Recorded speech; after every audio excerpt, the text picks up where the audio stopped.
Hi, I'm Nelton Tobias, a medical student at KSMUCO, and today I'll be talking about hypertension. Starting with the introduction, hypertension is a blood pressure above the average, so it's an elevated blood pressure. Uh, as we know, blood pressure has two components. There's a systolic and diastolic component. So most of the time, this component increases altogether, but sometimes only one component may increase alone, and this is called the isolated hypertension. So either systolic may increase alone, that is called the isolated systolic hypertension, or diastolic may increase alone, and that is called the isolated diastolic hypertension. And this is a table which shows different categories of blood pressure and with their components. So there is a normal blood pressure, which is systolic is less than 120 and less than 80 diastolic. Also, there is the other category, which is elevated blood pressure, which means have a systolic average of or between 120 to 129, the diastolic of 80. And also there is a stage 1 uh, blood pressure having a range of 130 to 139 systolic component and 80 to 89 diastolic component. Also, there is a stage 2 hypertension or blood pressure, meaning that systolic is more than or 140 or more than 140, and diastolic of 90 or more than 90. So there's a normal blood pressure, there's elevated blood pressure, there's stage 1 hypertension and the stage 2 hypertension. So that is the trend when the blood pressure is increasing.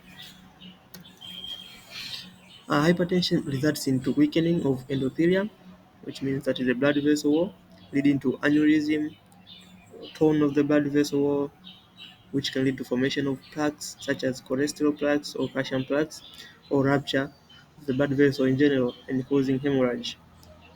And from that, it results to complications such as stroke, myocardial infarction, acute kidney injury, and retinopathy. This is a picture which shows the prevalence of hypertension worldwide, and you can see generally on different continents, on different parts of the world, such as America, Africa, Sub-Saharan Africa, uh, North Africa, and other Europe regions. So Africa is represented by the Sub-Saharan Africa. It is represented by a yellow color when you see on the key.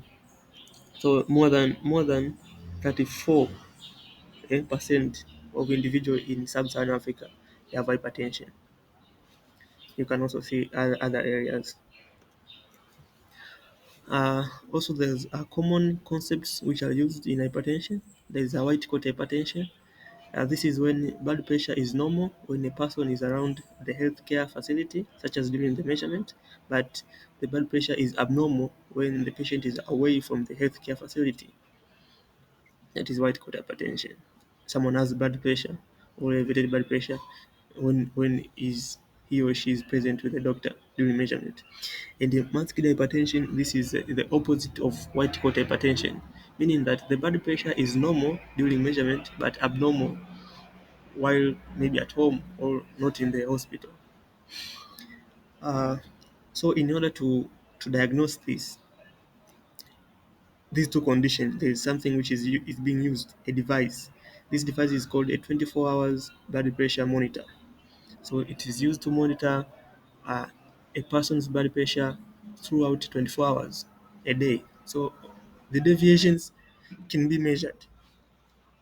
Is either white coat hypertension or masked hypertension. This is how it looks. The patient wears a cuff, and the device itself is attached to your belt, and you can walk around it anywhere. On classification of hypertension, there are two types of hypertension. There is a primary and secondary hypertension. Primary hypertension is also called essential hypertension, and it is most common type, occurs in 90 to 95% of patients, affects individuals of the age range of 25 to 50 years, and it's a gradual onset and chronic. Most of the time is asymptomatic, and there is no clear cause. Risk factors, most of them are modifiable risk factors except age. It includes there's age, obesity, smoking, alcohol, high salty diet, and high fatty diet, such as low density lipoproteins. In the secondary hypertension, or you can call it non-essential hypertension, is the least common, which occurs from 5 to 10% of individuals, and mostly young patients, but it can occur at any age, and it starts suddenly, and there is an underlying cause which causes the hypertension, and the causes may be a renal cause, which is the most leading cause. It can be endocrine disorders, it can be cardiac issues like coarctation of aorta, or it can be drugs. Drugs also can cause hypertension.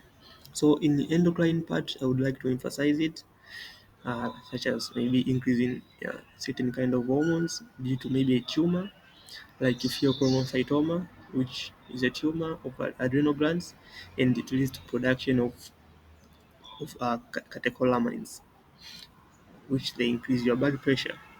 So maybe it can be a renal cause, maybe a tumor in the renal system, causing maybe a secretion of renin, yeah, stimulating the RAS, renin, angiotensin, aldosterone system, which leads to vasoconstriction and increasing your blood pressure. Symptoms of hypertension. Most of the time, primary hypertension is asymptomatic, but secondary hypertension symptoms may occur, and the symptoms most of the time they are associated with the underlying cause. There is something called hypertensive crisis.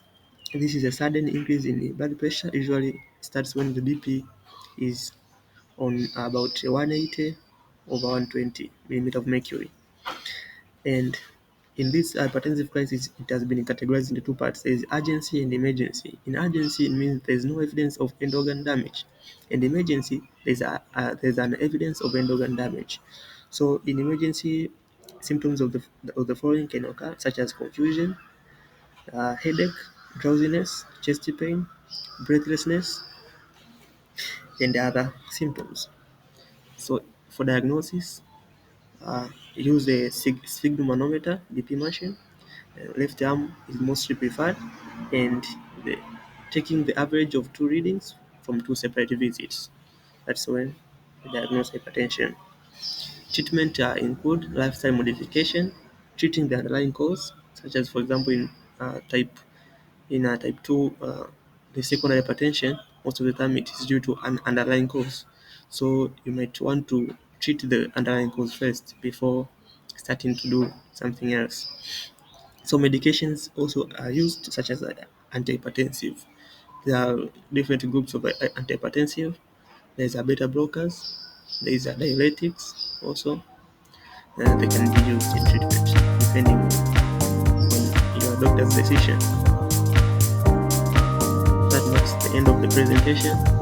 Thank you for watching, and don't forget to like and subscribe to the